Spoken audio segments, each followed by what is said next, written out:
स्वागत आहे। परत आपण नव्याने सुरू केलेला आहे। आता मी बनवणार आहे सुका झिंगा। आता मी हे कोमट पाण्यामध्ये धुणार आहे।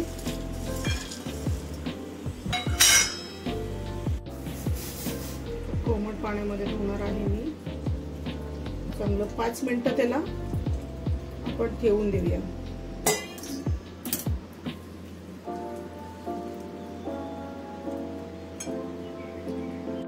आता मी चांगली धुवून सुकट घेतलेली आहे स्वच्छ पाण्याने। गरम पाणी चांगलं धुवून त्याच्यानंतर मग मी परत स्वच्छ पाण्याने धुवून घेतली आहे चांगली, म्हणजे सगळी घाण सगळी निघून जाईल, त्यातली वास येणार नाही।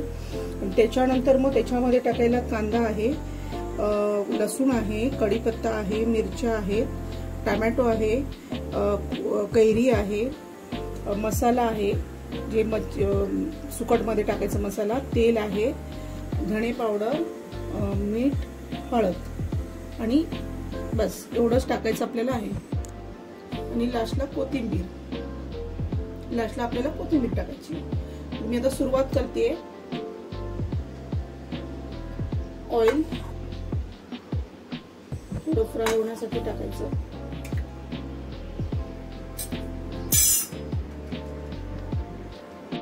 आता मी कांदा टाकते, तेल गरम झालंय,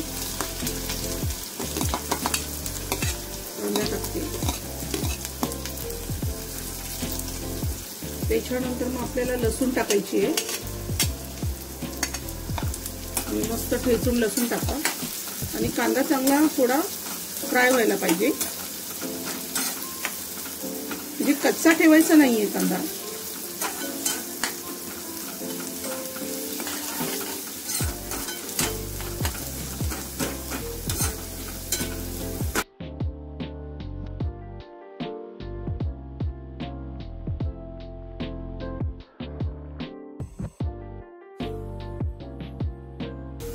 त्याच्यानंतर मग आपल्याला कढीपत्ता आणि मिरची टाकायची आहे।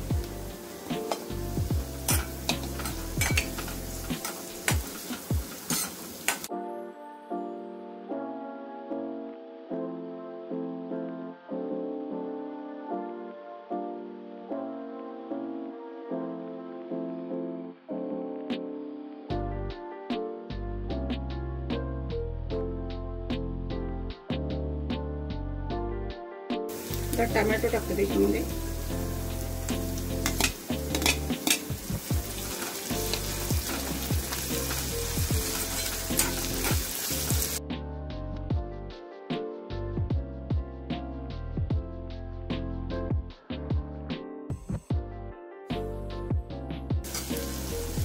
तर त्याच्यामध्ये टाकायचं आपल्याला मीठ,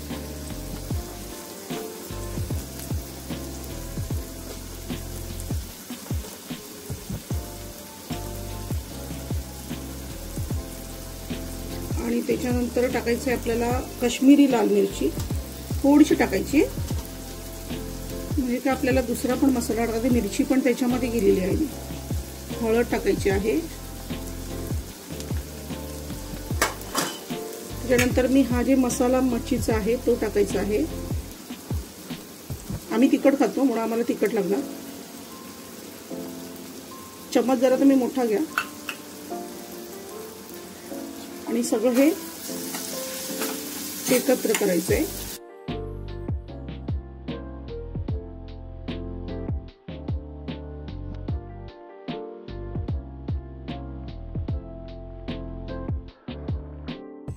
आपल्याला झाकून ठेवायचंय। आता आपल्याला झाकण काढायचं आहे। गरम आहे जरा, अस्ती काढा।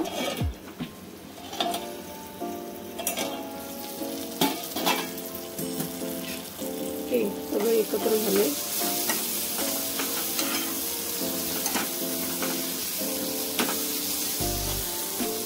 आणि त्याच्यामध्ये आता आपल्याला ही सुकट टाकायची।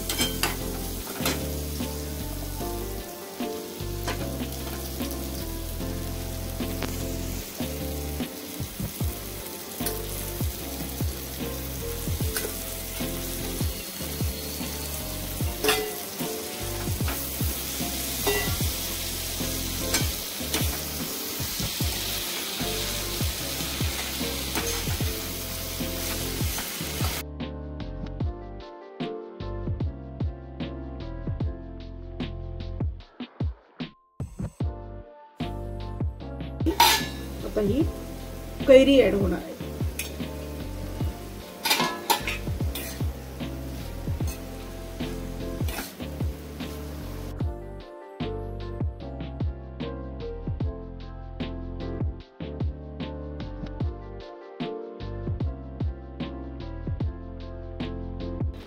सगळं एकत्र आणि भाकरी बरोबर पण खायचंय ना, तर पाणी पाहिजे.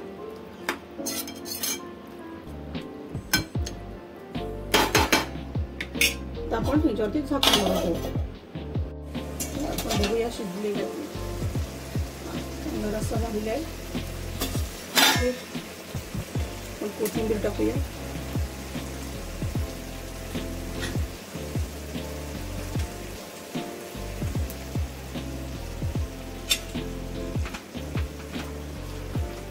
मस्तपैकी कैरी पण अख्खी राहिली. थोडा रस्सा पाहिजे, भाकरी बरोबर खायचं आपल्याला.